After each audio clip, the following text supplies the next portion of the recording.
Hello everybody, welcome back to Wind Up TV. I'm your host Wayne, and on today's interview, we're here with Jim Bernau from Willamette Valley Vineyards. Established in 1983, we're about 6 miles south of Salem, Oregon, right off of I-5. But you're going to listen to Jim's story, and if he's not one of the biggest pioneers and advocates for Oregon wine, I don't know who is. So stay tuned and have a great day.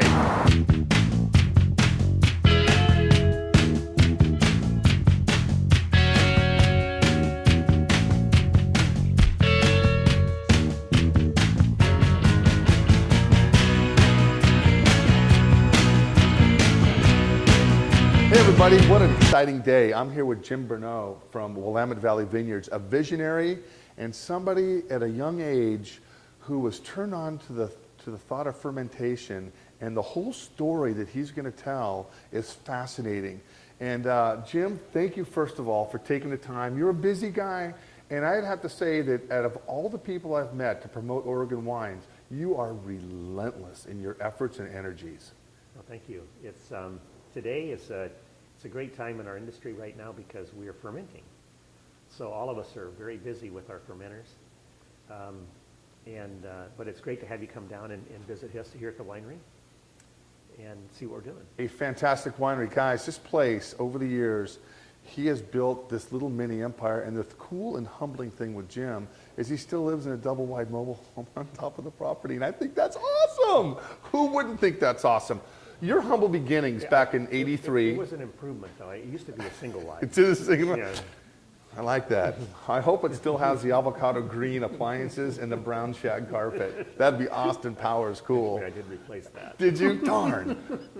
Let's talk a little bit about the history. Your vision in 1983, buying your first vineyard, before Salmon Safe and the biodynamics, and before all the Oregon green subculture that came about. You had an old tractor, you probably burning all the diesel you could on it and just clearing the property. And tell us a little bit about how much property is here and what your goals are.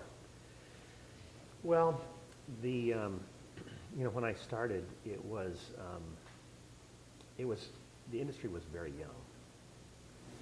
And one of the big things that happened in the industry was a group of winemakers. Really, they were immigrants. They came to Oregon because they wanted to grow and make great Pinot Noir. And a couple of them were the Castilles, Ted and Terry Castile, and they were educators and brilliant.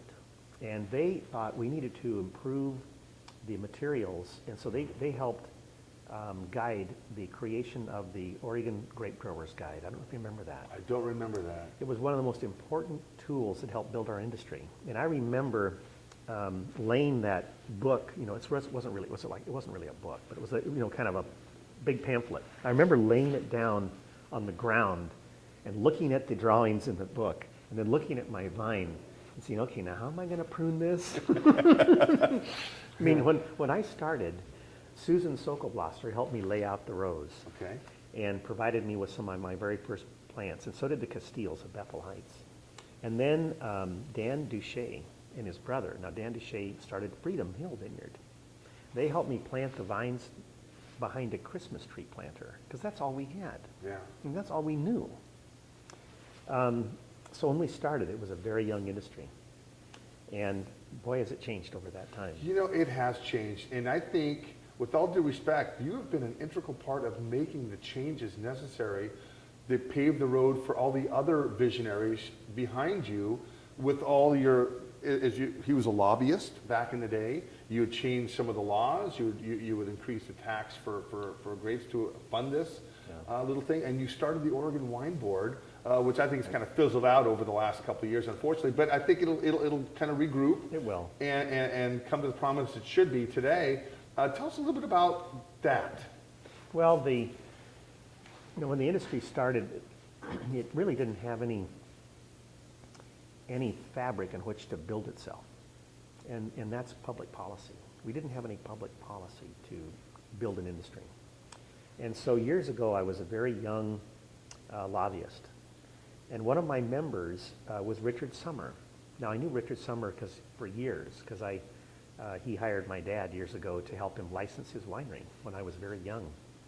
And so when I was a very young lobbyist right out of college, I remember Richard calling me on the phone with a couple other winemakers that were on the phone, and he said, Jim, we need legislation to help grow this industry. We need to help writing and passing a bill to do that. And that was the beginning of a very serious attempt to create public policy that was favorable to growing an industry, creating research at Oregon State University, and money to support Oregon wine promotion. Sure. That was the very beginning of that. And you look at the pioneers, you talk about Dick Ponzi, Dick Erath, you talk about David Letton, David Adelsheim, Yeah.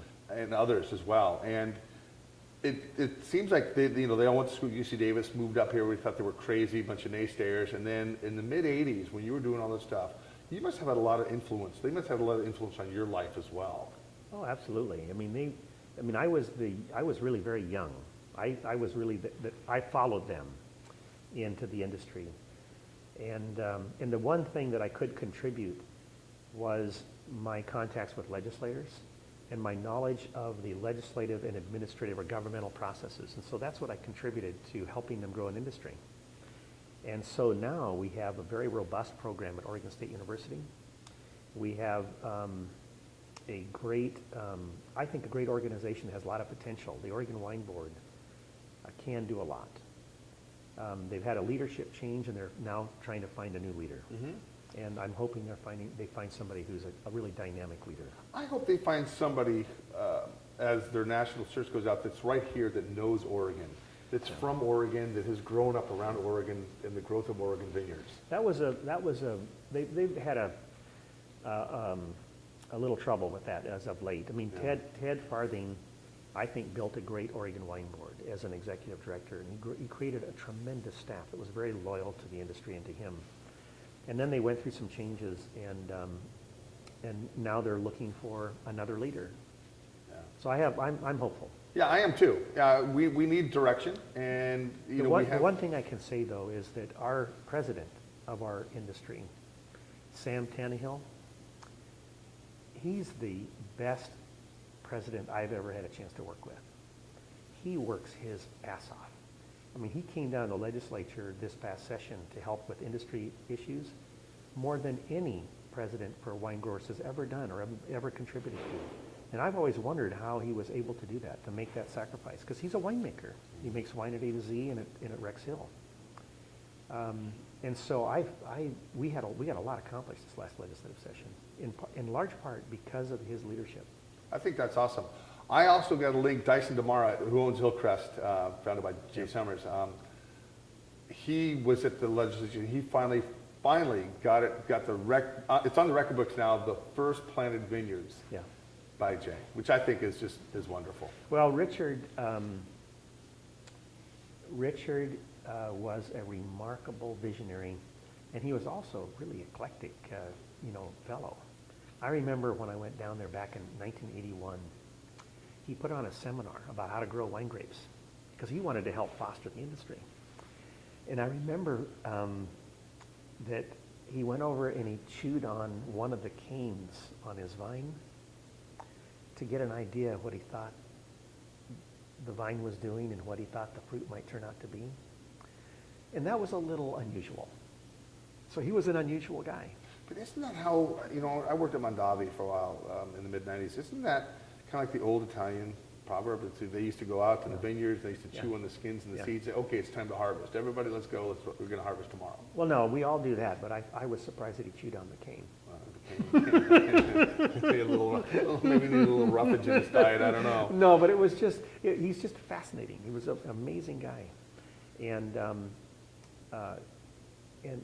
really, that's what our industry is made up of. Very powerful, unusual personalities have developed this industry. You remember David Lett? Oh yeah. I mean, he was a great teacher, and he got right to the point. I don't know if you remember how he spoke with such clarity and abruptness when he wanted to.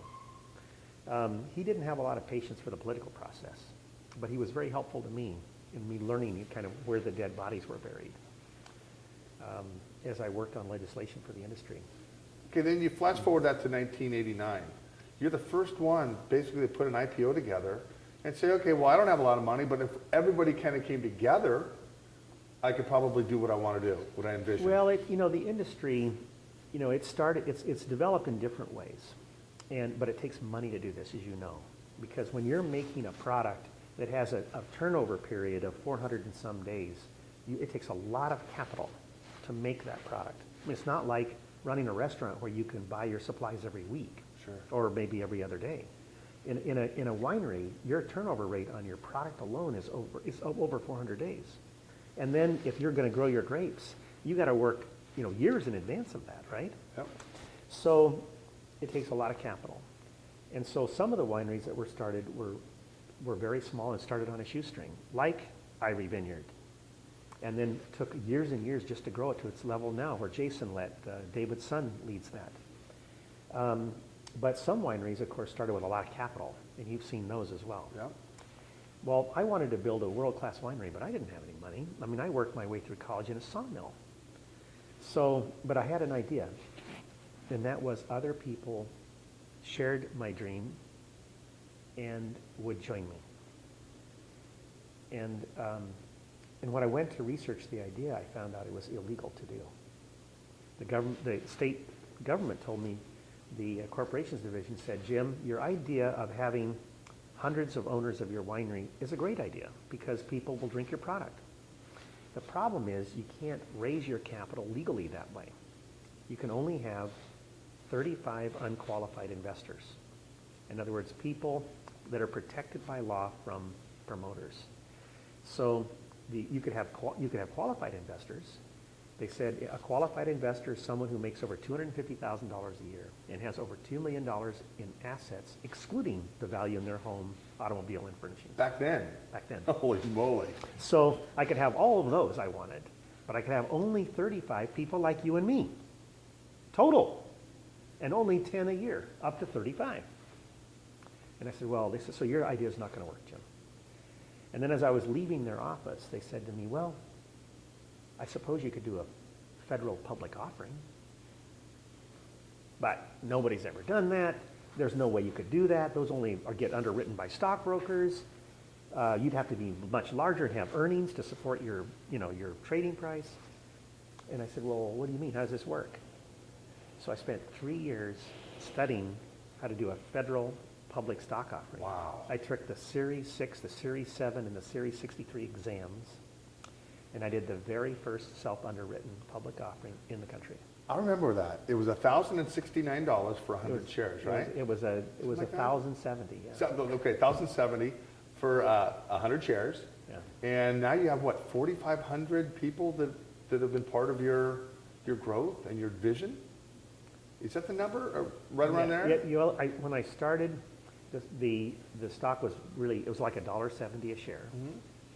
I had a minimum you had to purchase. So you had to purchase $1,020 worth of shares. But that's not going to hurt anybody. And some people went together to do that. But I had a minimum they had to buy. I started with 873 shareholders.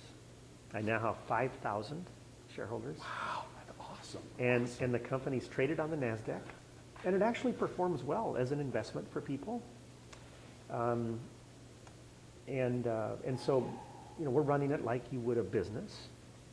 Okay, come on. So 1989, you finished with this Series 6, Series 7, Series 63 test. Were you ever thinking when you're reading the Wall Street Journal going, I'm going to be listed one day right here in this paper? I did, yeah. Did you really? Yeah, That is awesome. I didn't know how I was going to do it, but I figured I was too stupid to know it couldn't be done. Okay, there you go. Which I think is great. Like we talked about earlier, the difference between success and failure is just not doing anything. Well, I think partly it had to do with not knowing. Ignorance truly is bliss. If I had known the trials and tribulations that I would have to go through to do that, Lordy, that would have weighed me down such I probably would have never been able to talk anybody into helping me. Sure. But I've had a lot of help. It's important to keep that in mind. I would have never gotten to this point without a lot of help. My professors at Willamette Graduate School helped me write my business plan. They were some of my very first investors. They must have been excited about that vision that you had. They were absolutely instrumental. There was another fellow who was a lawyer in Portland, His name is Mark Dodson. He worked at a law firm. He so believed in the future of the Oregon wine industry, he put the legal resources of his law firm behind me to do the nation's first self-underwritten public offering. And if I hadn't had his help, I would have never gotten You that. can't afford to do all that stuff on No. your own. Absolutely. And really, we rang up quite an expense in his law firm doing it. So Does he get at least a case of wine a year? you know, he's what you call, he's an angel. Yeah. He's what you call someone who makes the difference. And there are others. I don't know if you remember Senator Jim Gardner, No. a lawyer in the same firm. He was also very helpful. There are many people who came to my aid. So it would have never been done hadn't there been a lot of other very hopeful people about our industry.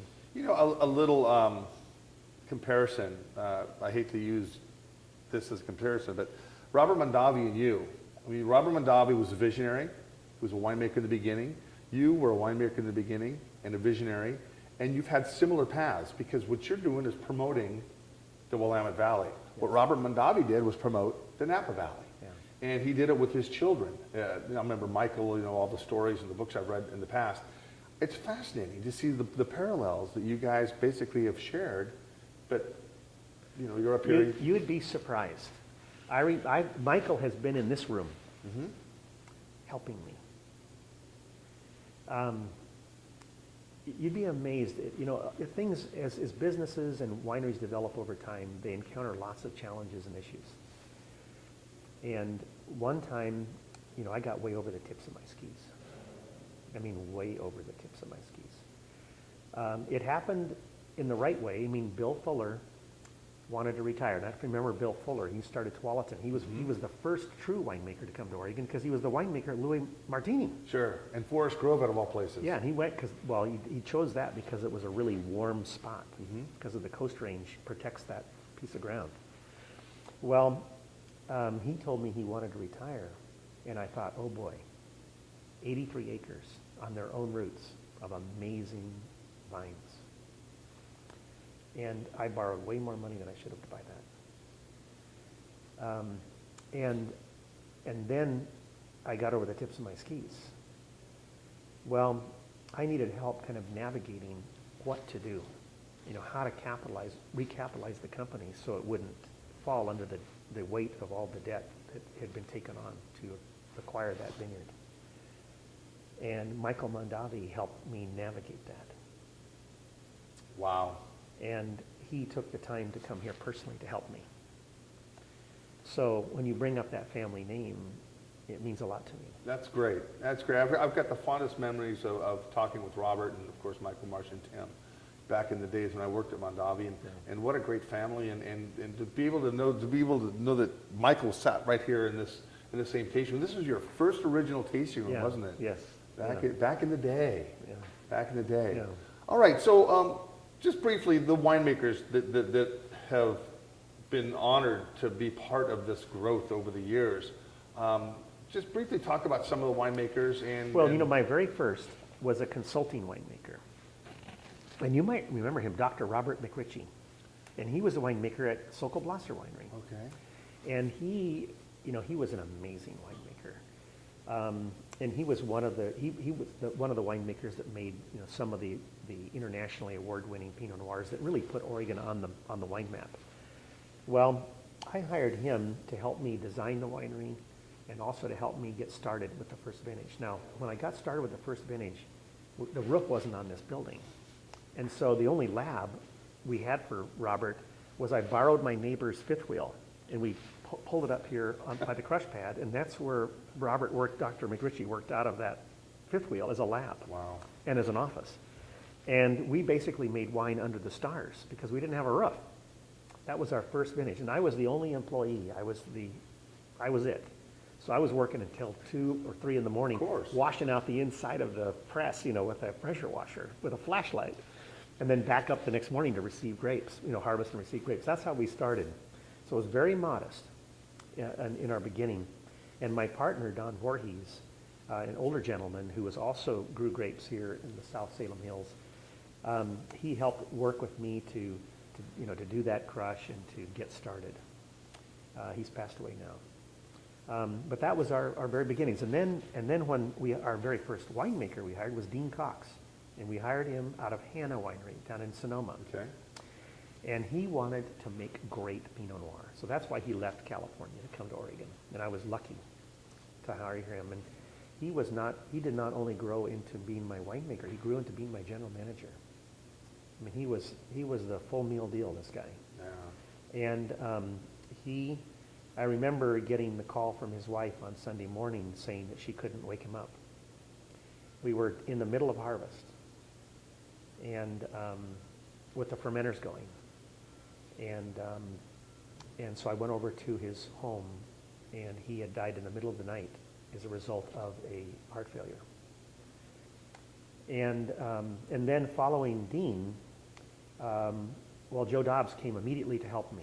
Awesome. Which was great. And Joe Dobbs was still making wine elsewhere, but he came immediately to help me. He came actually within the next few days to help me. And I've known Joe for many years prior. Yeah, another great guy. Terrific. In the wine industry. Yeah, and Joe worked. You're on my radar, Joe. Joe worked with me from 1995 through 2002 when he decided he wanted to build his own winery, which I endorsed. In fact, I still work with Joe, even though he has his own winery. We still do things together. Good. In winemaking. He's a true prodigy. A true prodigy in winemaking. And so Forrest had been working under Dean, and then Forrest worked under Joe, and then was ready in 2002 to take the helm. And Forrest Klafke, boy, he grew into an amazing butterfly, because you'd be amazed what happened at this winery following 2002. The wines have been rated among the top 100 in the world.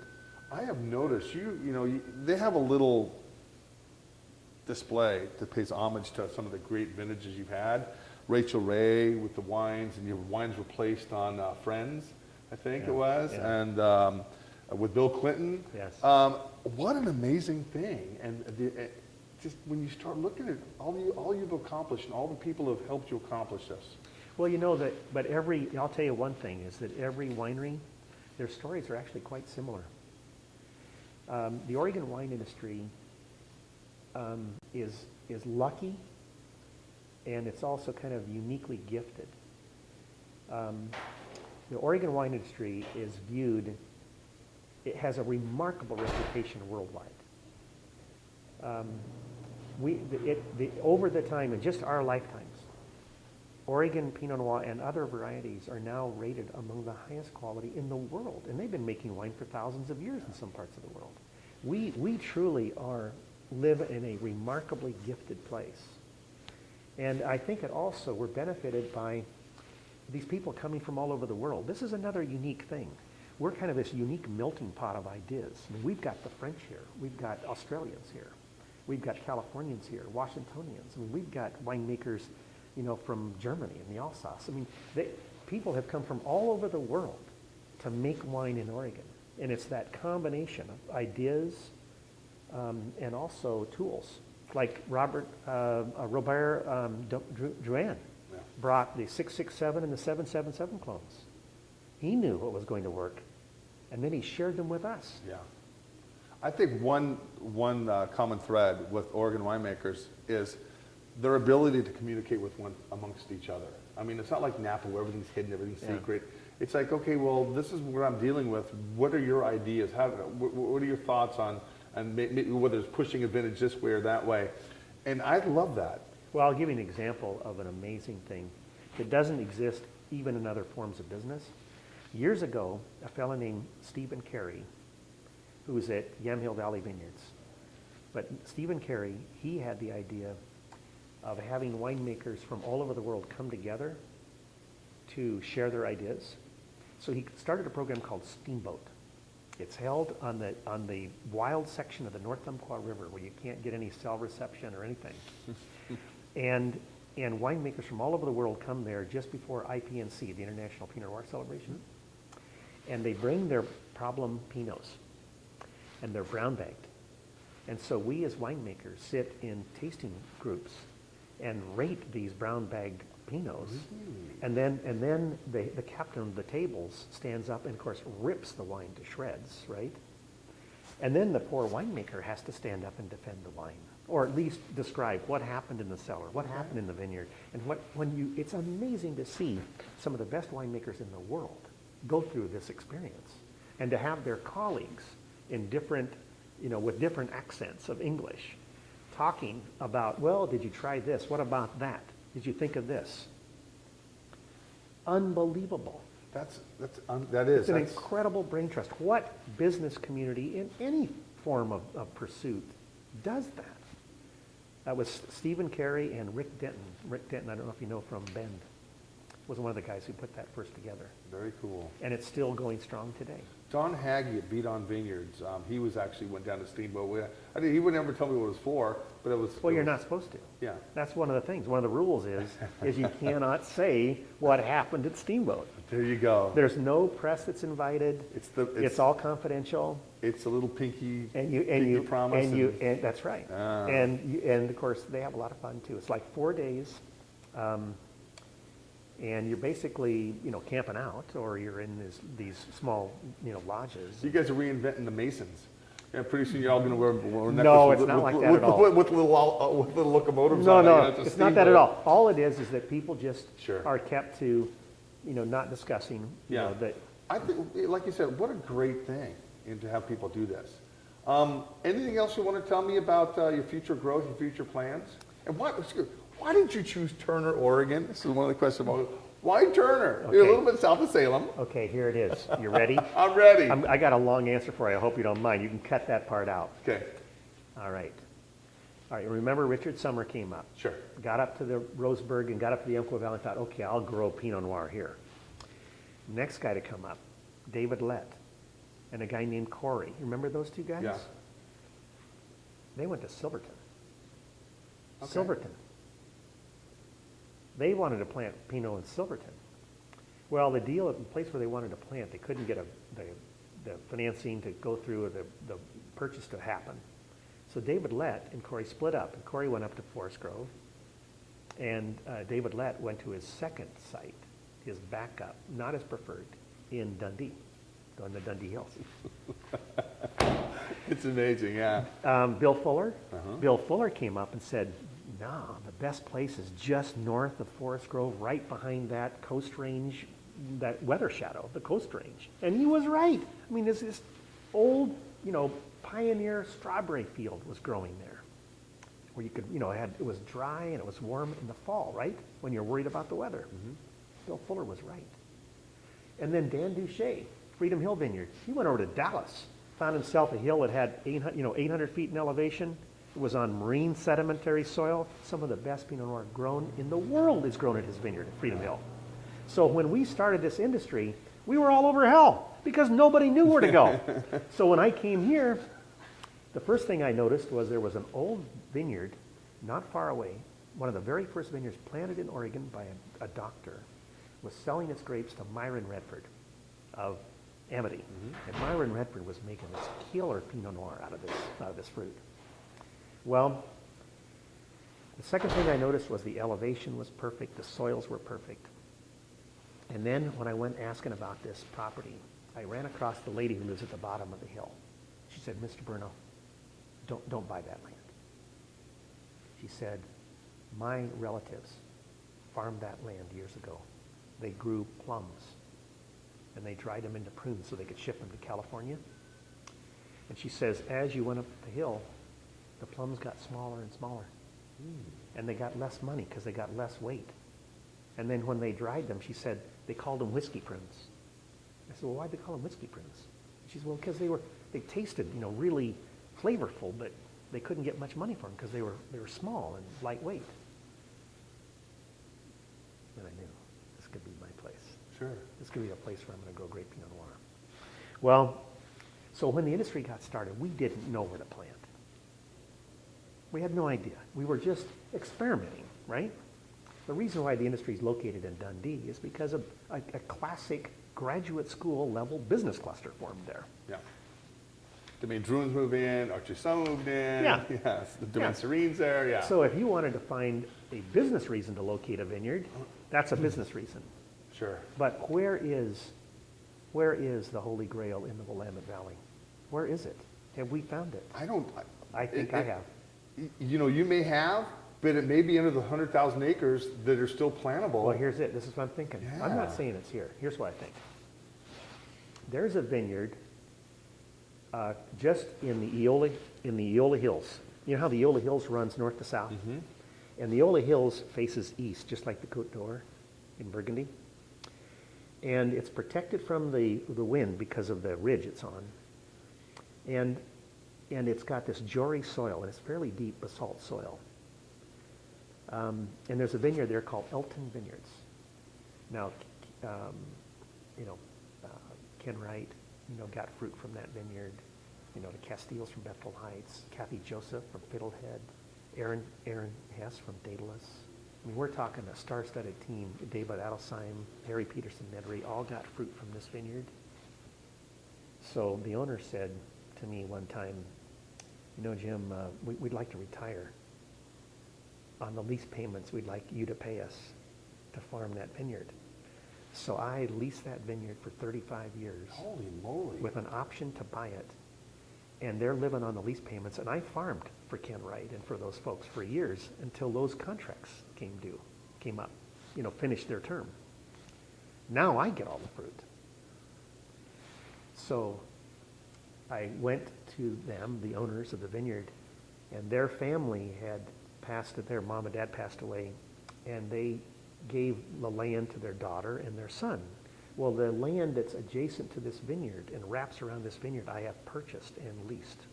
So I'm going to spend the rest of my life planting Pinot Noir on that slope. How many acres? And this is my holy grail.